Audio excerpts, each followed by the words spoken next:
ஆனால் எனக்கு வந்து நிறைய நாலேஜ் இருக்குது, நிறைய விஷயத்த நான் படிச்சிருக்கிறேன், ஆனால் எனக்கு வேலை கிடைக்க மாட்டேங்குது, நான் என்னென்ன தப்பு பண்ணுறேன் அப்படின்னு சொல்லிட்டு ஒரு கொஷின். இது நிறைய பேருக்கு இருக்கிற கொஷின். பார்க்க போனால் எனக்கு காலேஜ் முடிச்சுமே எனக்கு அந்த டவுட் இருந்துகிட்டு இருந்துச்சு. என்னடா நம்மளுக்கு ஏதோ தெரிகிற மாதிரி இருக்குது, நம்ம உட்காந்து எத்தனை சாஃப்ட்வேர்லாம் படித்தோம், ஏன் நம்மளுக்கு வேலை உடனே கிடைக்க மாட்டேங்குது அப்படின்ற ஒரு கொஷின்லாம் எனக்கு இருந்துச்சு. ஸோ இதில் நம்ம ஃபண்டமெண்டலாக என்ன தப்பு பண்ணுறோம் அப்படின்றத பற்றி பார்ப்போம்.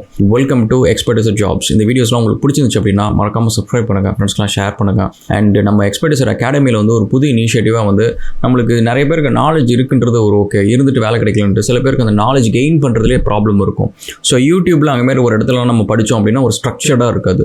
இதை ப்ராப்பராக ஸ்ட்ரக்சர்டாக வந்து சொல்லித்தரதுலேயே பெஸ்ட்டாக யார் யூடியூப்பில் சொல்லித்தராங்களோ அவங்களே உங்களுக்கு டேரெக்டாக வந்து சொல்லிக் கொடுத்தா எப்படி அப்படின்ற மாதிரி தான் எக்ஸ்பர்டைசர் அகாடமியில் ஒரு புது இனிஷியேட்டிவ் பண்ணியிருக்கிறோம். ஸோ அதில் போய் செக் பண்ணி பாருங்கள். பண்டில்டாக கொடுத்துருக்கோம். ஒரே ஒரு கோர்ஸ் மட்டும் படிக்க தேவையில்ல, நீங்கள் எல்லாத்தையுமே சேர்த்து படிங்க அப்படின்னு சொல்லிட்டு ஒரு பண்டில்டாகவும் கொடுத்துருக்குறோம். ஸோ செக் பண்ணி பாருங்கள். இப்போ எனக்கு வந்து நாலேஜ் இருக்குது, ஏன் வேலை கிடைக்கல? ஸோ அப்படின்ற இடத்துல நீங்கள் பார்த்துன்னு வச்சுக்கோங்களேன், நிறைய நேரம் நம்ம ஃபண்டமெண்டலாக நம்ம பண்ணுற ஒரு சில தப்புகள் இருக்கும் கைஸ். அது என்ன அப்படின்னா வந்து, அதாவது நான் இந்த இடத்துல இருக்கிறேன், ஸோ எனக்கு வந்து இந்தமாரி ஒரு கையில் வந்து எனக்கு ஒரு தொழில் இருக்குது, ஸோ இந்த தொழில் எனக்கு இருக்குது, நான் இந்த இடத்துல இருக்கிறேன் அப்படின்றது யாருக்காவது தெரிஞ்சால் தான் அவங்க வந்து உங்களுக்கு அந்த வேலையை கொடுக்க முடியும். ஸோ இப்போ வேலை இருக்கிறவங்க, வேலை கொடுக்கணும்னு நினைக்கிறவங்க வந்து நீங்கள் இருக்கிறது தெரியல அப்படின்னா முக்கால்வாசி உங்களுக்கு அந்த வேலை கிடைக்கிறதுக்கான சான்ஸ் இருக்காது. ஸோ ஆப்பர்ச்சுனிட்டி உங்களை தேடி வரணும் அப்படின்னா கதவை திறந்து வைக்கணும், நான் இங்கே தான் இருக்கிறேன் அப்படின்ற அனௌன்ஸ் பண்ணணும். ஸோ இதுக்கு ரெண்டு விஷயம் என்ன அப்படின்னா, ஒன்று வந்து இது செப்பரேட்டாக ஒரு ஃபுல் வீடியோ நான் போட்டிருக்கிறேன், செக் பண்ணுங்கள்.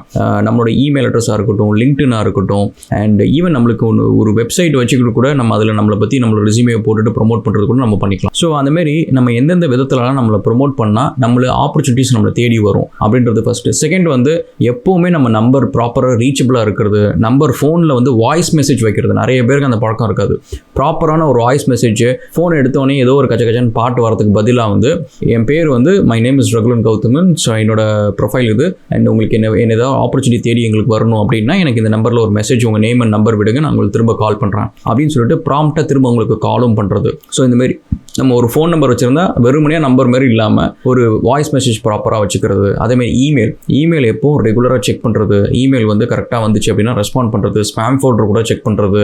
ஸோ இது எல்லாத்தையும் ப்ராப்பராக பண்ணோம் அப்படின்னா நம்மளுக்கு தேடி ஆப்பர்ச்சுனிட்டிஸ் வர ஆப்பர்ச்சுனிட்டிஸ் நம்ம வந்து கரெக்டாக கேப்சரும் பண்ணி ரெஸ்பாண்டும் பண்ண முடியும். சரி, இது இருந்துமே வந்து எனக்கு ஆப்பர்ச்சுனிட்டிஸ் வர மாட்டேங்குது அப்படின்னு சொல்லிட்டு சில பேர் சொல்கிறப்ப நம்ம எங்கே வந்து ப்ராப்ளம் இருக்கும் அப்படின்னு பார்த்தீங்கன்னு வச்சுக்கோங்களேன். நிறைய நேரம் வந்து நம்ம ஒரு வேலைக்கு தகுதியாக இருப்போம், அந்த வேலை நம்மளுக்கு கிடைக்கல அப்படின்ற இடத்துல வந்து சம்டைம்ஸ் வந்து இன்டர்வியூவில் நம்ம ஃபோனில் பேசுகிற எட்டிக்விட்டிஸ் இருக்குது. நம்ம வந்து நம்மளோட துணி இருக்குல்ல, நம்மளோட துணி வந்து ஒருத்தவங்களுக்கு நம்ம பேசுகிறப்ப நம்ம பேசுகிறது அவங்க கேட்கணும் அப்படின்ற ஒரு மனநிலைக்கு அவங்க போகணும், லிஸ்னிங். ஸோ அப்படின்னா நம்ம பேசுகிற விதம் வந்து அவங்களை கேட்குற அளவுக்கு நம்ம வந்து சாஃப்டாக ஒரு காமான ஒரு வாய்ஸில் நம்ம பேசணும் ஃபஸ்ட்டு. அண்ட் செகண்ட் வந்து யூஸ் பண்ணுற வார்த்தை, நம்ம யூஸ் பண்ணுற வார்த்தை வந்து எந்த ஒரு இடத்துலையும் வந்து நம்ம அவங்களை வந்து ஹர்ட் பண்ணுற மாதிரியோ, ஒரு மாதிரி டென்ஷன் ஆகுற மாதிரியோ, இரிட்டேட் பண்ணுற மாதிரியோ அந்த மாதிரி வார்த்தைகள் யூஸ் பண்ணக்கூடாது. இங்கிலீஷும் சரி, தமிழும் சரி, இது ரெண்டுத்துலையுமே வந்து நல்ல பொலைட்டான வார்த்தைகள்லாம் இருக்குது. ஸோ அதெல்லாம் யூஸ் பண்ணணும். இதெல்லாம் வந்து நம்ம செப்பரேட்டாக கம்யூனிகேஷன் சொல்லிட்டு ஒரு வீடியோ இருக்குது, நம்ம அதில் செப்பரேட்டாக நான் உங்களுக்கு அதை பற்றி பேசுகிறேன். ஸோ அதுமாரி கம்யூனிகேஷன் பேசுகிற இடத்துல சில பேர் வந்து அவங்க வர வாய்ப்பை வந்து தட்டு விட்டுருவாங்க. ஸோ அதனால் அதை கொஞ்சம் பாருங்கள். நெக்ஸ்ட் வந்து இன்டர்வியூஸில் வந்து ப்ராப்பராக ட்ரெஸ் பண்ணிட்டு போகிறதுலேருந்து, கேட்குற கொஷினுக்கு கரெக்டாக ஆன்சர் பண்ணுறதுலேருந்து, தேவையில்லாமல் லூஸ் ஸ்டாக் பண்ணாமல் இருக்கிறதுலேருந்து, இந்தமாரி விஷயம் எல்லாமே வந்து ரொம்ப ரொம்ப இம்பார்ட்டன்ட் கைஸ். இன்டர்வியூ பற்றி நான் செப்பரேட்டாக வீடியோ போட்டிருக்கேன், ஸோ அதையும் போய் செக் பண்ணுங்கள். நிறைய பேர் வந்து இன்டர்வியூவில் வந்து வெகுலியாக வந்து பேசுகிறேன், நான் ரொம்ப பப்ளியாக இருக்கேன், ரொம்ப வைபாக இருக்கிறேன் அப்படின்ற மாதிரி சவுண்டு பேசுறதுனால ஒரு பிரச்சனை என்ன அப்படின்னா, ஹெச்ஆர் சைட்லேருந்து அவங்க என்ன யோசிப்பாங்கன்னா, சரி இவனை கம்பெனிக்குள்ளார விட்டா இதேமாரி பேசி நிறைய பேருக்குள்ளார ஏதாவது பிரச்சனை வந்துடும், பாலிடிக்ஸ் பண்ணுவாங்க, ஸோ அப்படின்ற மாதிரி கூட யோசிப்பாங்க. உங்களோட இன்டர்பர்சனல் ஸ்கில்ஸை ஜட்ஜ் பண்ணுறது எப்படி அப்படின்னா, நீங்கள் இன்டர்வியூக்கு நடுவில் பேசுகிற ஒரு சில விஷயங்களை வச்சு தான். என்ன டாபிக் நீங்கள் சூஸ் பண்ணுறீங்க, சும்மா பேசுறது கூட வந்து நீங்கள் எப்படி அதை ரியாக்ட் பண்ணுறீங்க ஒரு சில விஷயத்தை, இது எல்லாமே வந்து ரொம்ப பார்ப்பாங்க. அண்ட் நெக்ஸ்ட் வந்து உங்களை பற்றியான பேக்ரவுண்ட் செக் நடக்கும் கைஸ். நீங்கள் எந்த டீசெண்டான கம்பெனியோ பேங்கோ இதில் இப்போ நீங்கள் வேலை செஞ்சாலும் சரி, பேக்ரவுண்ட் செக் இல்லாமல் உங்களோட போகிறது கிடையாது. ஸோ அதனால் காலேஜில் நல்ல பேர் வாங்குறதா இருக்கட்டும், ப்ராப்பரான காலேஜ்லேருந்து ரெஃபரன்ஸ் வாங்குறதா இருக்கட்டும், ப்ரீவியஸ் கம்பெனியில் ப்ராப்பராக ரிலீவ் ஆகிறதா இருக்கட்டும், டெர்மினேஷன் இல்லாமல் ப்ராப்பராக நல்ல பேரோட ரிலீவ் ஆகிறதா இருக்கட்டும், உங்கள் மேனேஜரோட காண்டாக்ட் நம்பர் ரெஸ்யூமில் போடுறதா இருக்கட்டும், இந்தமாதிரி நிறைய இடத்துல வந்து உங்களை பற்றியான பேக்ரவுண்ட் செக் இருக்கும். இதோட பேக்ரவுண்ட் வெரிஃபிகேஷனோட இன்னொரு முக்கியமான ஒரு பார்ட் என்ன இப்போலாம் அப்படின்னு பார்த்தீங்கன்னா சோஷியல் மீடியா. ஸோ சோஷியல் மீடியாவில் வந்து நீங்கள் கான்ட்ரவர்ஷியலாக ஏதாவது பேசுகிறது, ஏதாவது வந்து தப்பு பண்ணுறது, அந்தமாதிரி ஏதாவது ஒன்று நீங்கள் பண்ணாலும் சரி தப்புன்னு மாட்டிப்பீங்க. ஸோ அதுவுமே வந்து உங்களுக்கு வேலை கிடைக்காததுக்கான ஒரு சான்சஸ் இருக்கும். அண்ட் நெக்ஸ்ட் வந்து ஈவன் இப்போ உங்கள்கிட்ட இருக்கிற சில ஹேபிட்ஸ் கூட சம்டைம்ஸ் ப்ராப்ளம் இருக்கும் கைஸ். சில பேர் வந்து நான் சும்மா தம்பது நடிக்கிறேன், தண்ணி தான் நடிக்கிறேன், அதை பண்ணுறேன் இதை பண்ணுறேன் அப்படின்னு சொல்லிட்டு பட் இது எல்லாத்தையும் அவங்க வந்து இன்ஸ்டாகிராமில் எதுலேயோ உள்ள போடுவாங்க. சம்டைம்ஸ் வந்து இதுவும் கூட வந்து ஒரு ரிஜெக்ஷன் ஃபேக்டராக இருக்கும். அன்ஃபார்ச்சுனேட்லி நம்மள்ட்ட சொல்ல மாட்டாங்க, இதெல்லாம் சொன்னால் அப்புறம் நம்ம சண்டைக்கு போகணும்னு சொல்லிட்டு சொல்ல மாட்டாங்க. பட் இன்னொரு கேண்டிடேட் இருப்பாங்க, அவங்க வந்து ப்ராம்ப்டாக இந்த மாதிரி எதுவுமே சோஷியல் மீடியா க்ளீனாக இருக்கும். அவங்க யோசிச்சுப்பாங்க எதுக்கு பிரச்சனை, இந்த பையனை எடுத்துக்கிட்டா நாளைக்கு ஏதாவது தண்ணி அடிச்சுட்டு ஏதாவது ஒரு ஆஃபீஸில் பிரச்சனை பண்ண போகிறோம் அப்படின்னு சொல்லிட்டு கூட யோசிப்பாங்க. பட் இது ஒரு பெரிய மேஜரான ஃபேக்டர் கிடையாது. பட் நீங்கள் பப்ளிசைஸ் பண்ண தேவையில்லை. உங்களுக்கு இந்த ஹேபிட் இருக்குது இல்லை அப்படின்றத யாரும் கேட்க போகிறது கிடையாது. இன்டர்வியூவில் முக்கால்வாசி பேர் கேட்க மாட்டாங்க. அப்படி கேட்காத இடத்துல வந்து அவங்க கேட்காத ஒரு கொஷனுக்கு நீங்களே சோஷியல் மீடியாலே ஒரு ஆன்சர் கொடுத்தீங்க அப்படின்னா இது வந்து ஒரு ஜட்ஜிங் ஃபேக்டராக கூட இருக்கும். ஸோ அந்தமாரி நம்மளுக்கு வந்து வேலை கிடைக்கல அப்படின்றதுக்கு இந்தமாரி நிறைய குட்டி குட்டி ரீசன் இருக்கும். அண்ட் இதெல்லாம் தாண்டி வந்து என்றைக்குமே சரி நீங்கள் உங்களை வெளியில் ரெப்ரசென்ட் பண்ணுறப்ப ப்ரெசென்டபுளாக இருங்க. ஸோ சில பேர் வந்து எனக்கு இந்த கலர் பிடிக்காது, எனக்கு அது போட்டால் நல்லா இருக்காது, இது இருக்காது அப்படின்ற ஒரு டேஸ்ட்டோட ஒரு ரீசன் இருக்கும். நான் என்ன ட்ரெஸ் பண்ணுறேன் அப்படின்ட்டு சில பேருக்கு அந்த டேஸ்ட்டே இருக்காது. ஸோ எனக்கு ஏதோ ஒன்று போட்டு போகிறேன், ஏதோ ஒரு ஷார்ட்ஸை போட்டு போகிறேன், ஏதோ ஒரு இன்டர்வியூக்கு போகிறேன், ஏதோ ஒரு ஷூ போடுறேன், பாலிஷ் பண்ணாமல் போகிறேன். நீங்கள் ஏனோ தானே நீங்கள் போகிறீங்க அப்படின்னா இன்றைக்கி நீங்கள் வந்து ஒரு இன்டர்வியூக்கு ஒரு கேண்டிடேட் ஒரு வேளை செலக்ட் ஆகிட்டாங்க அப்படின்னா நாளைக்கு அந்த கம்பெனியை ரெப்ரசென்ட் பண்ணுற போகிற எம்ப்ளாயியாக நீங்கள் இருப்பீங்க. வெளியில் போகிறப்ப அந்த ஐடி கார்டை போட்டுட்டு போவீங்க.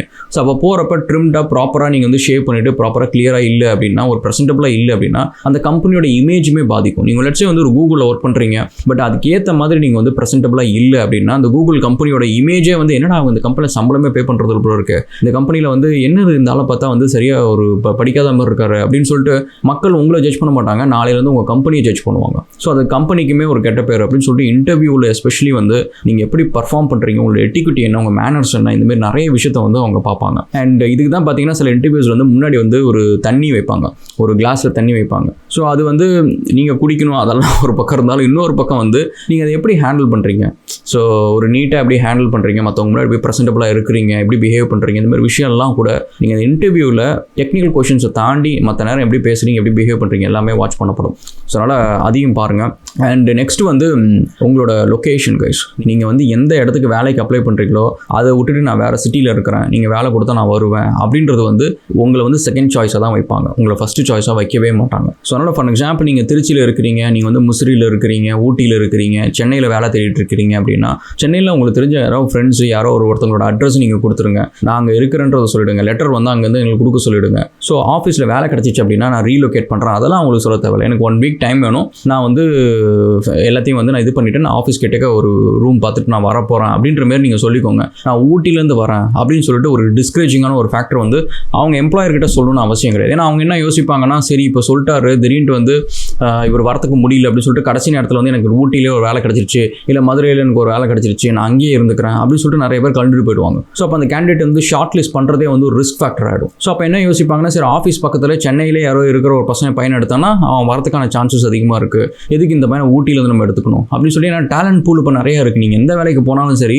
உங்கள் கூட உங்களை விட சம்டைம்ஸ் வந்து எக்ஸ்பீரியன்ஸ் அதிகமாக, திறமை அதிகமாக, இல்லை உங்களவுக்கே நீங்கள் பார்த்தீங்கன்னா வந்து 100கணக்கான பேர் இருப்பாங்க, 10 பேர் 5 பேர் இல்லை 100கணக்கான பேர் இருப்பாங்க. ஸோ அப்படி இருக்கிறப்ப வந்து எந்த ஒரு பாயிண்ட்டுமே வந்து இந்த கேண்டிடேட் எதுக்கு நம்ம எடுக்கணும், இதுக்கு பதிலாக இன்னொன்று சூஸ் பண்ணிக்கலாமே, இதை செகண்ட் ஆப்ஷனாக வச்சுக்கலாமே அப்படின்ட்டு தோன்ற மாதிரி நம்ம எதையுமே பண்ணக்கூடாது. ஸோ அதனால் திங்க் அபவுட் கைஸ். ஸோ அதனால் நாலேஜ் இருக்குன்றது வந்து ஃபஸ்ட்டு ஸ்டெப்பு. அண்ட் செகண்ட் வந்து நம்ம என்னென்னலாம் பண்ணால் நம்மளுக்கு வேலை கிடைக்கும் அப்படின்றத பாருங்கள். இப்போல்லாம் வந்து முக்கால்வாசி நீங்கள் பார்த்தீங்கன்னா நீங்கள் டெவலப்பராக இருங்க, 3D மாடலராக இருங்க. 3D மாடலர்னால் உங்களுக்கு வந்து என்ன கேட்பாங்க, ஷோரீல் கேட்பாங்க, நீங்கள் பண்ண ஒர்க்கோட சாம்பிள் கேட்பாங்க, ப்ரீவியஸ் கம்பெனியில் ஒர்க் பண்ணது சாம்பிள்லாம் இல்லை, நீங்கள் ஹாபியாக பண்ண சாம்பிள் கூட நீங்கள் போட்டு கொடுக்கலாம். அதே மாதிரி தான் நீங்கள் டெவலப்பராக இருந்தீங்கன்னா ஒரு ஓப்பன் சோர்ஸ் ப்ராஜெக்ட் எதையாவது ஒன்று ஒர்க் பண்ணுங்கள், ஒரு வெப் ஆப்போ, மொபைல் ஆப்போ, கேமோ, யூனிட்டி கேமோ எதையோ ஒன்று ஒர்க் பண்ணுங்கள். ஒர்க் பண்ணி கித்தப்பில் ஒரு 4-5 லிங்கை போட்டு வைங்க, போட்டு அந்த லிங்கை எடுத்து ரெஸ்யூமேல போடுங்க. ஸோ அப்போ என்னென்னா பார்க்குறவங்களுக்கு தெரியும் சரி இவருக்கு வந்து ஹேண்ட்ஸ் ஆன் எக்ஸ்பீரியன்ஸ் இருக்குது அப்படின்றது தெரியும்.